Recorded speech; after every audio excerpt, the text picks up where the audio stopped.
Asalaamu calaykum waraxmatullaahi wabarakaatu. Kusoo dhawaada channelkayga waa Rabaab Sabriye.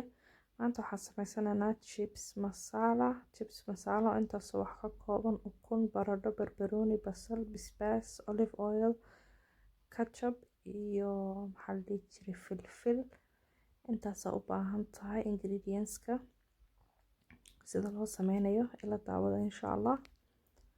Marka labaad xubbo ukunta waa ka karsanaysaa, chipskaadana waad shiilanaysaa.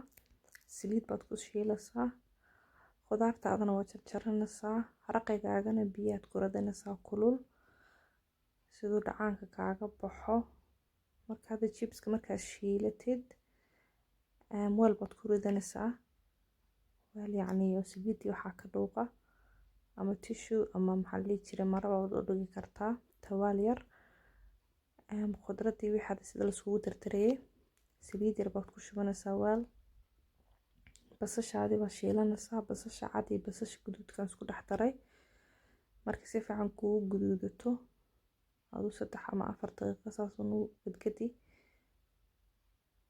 Markii wax yar yacni si fiican u karto waxaad ku darsanaysaa tomato paste baan biyo ku soo qasay yar way yara adkeyd so biyahaasaan ku yara jilciyay. Waxaan ku darayaa raqaygii aan soo radsaday. Marka intaas isku walaaqaysaa, markaad waxaa ku darsaa filfil yar waa black pepper waxaas. Filfishaas yar baa saas ugu walaaqaysaa. Waxaa ku darsaa peri peri seasoning adoo ayu nooc seasoning aad ka heshid dhadhankiisa waad ku darsan kartaa. Waxaad ku darsaa barbaroonigii 3 nooc ahaa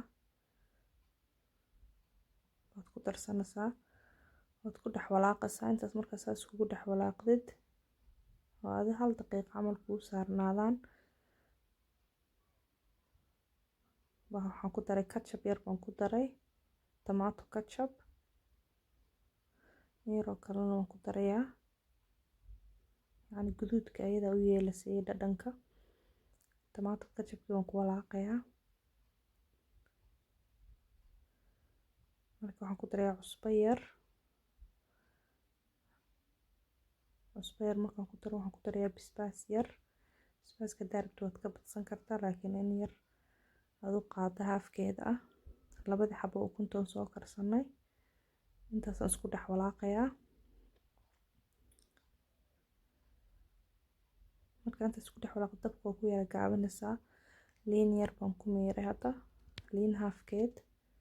Waxaan ku darsanaa marka chipskii haddaa shiilatay waa ku darsanaysaa oo meesha ku yaalay soo dhacaankii waxaas gudaha uga galo. Chipskii iyo intii waa isku dhex walaaqaysaa hadda. Marka saas iskugu dhex walaaqdo yacni dhacaankii wixii dhanba si fiican bay isku galayaan. Medium heat dab dhexdhexaad ku karsanaysaa adoo walaaqay salkii waxna kaaga dhegdhegin oo ina chipskana kaa burburin.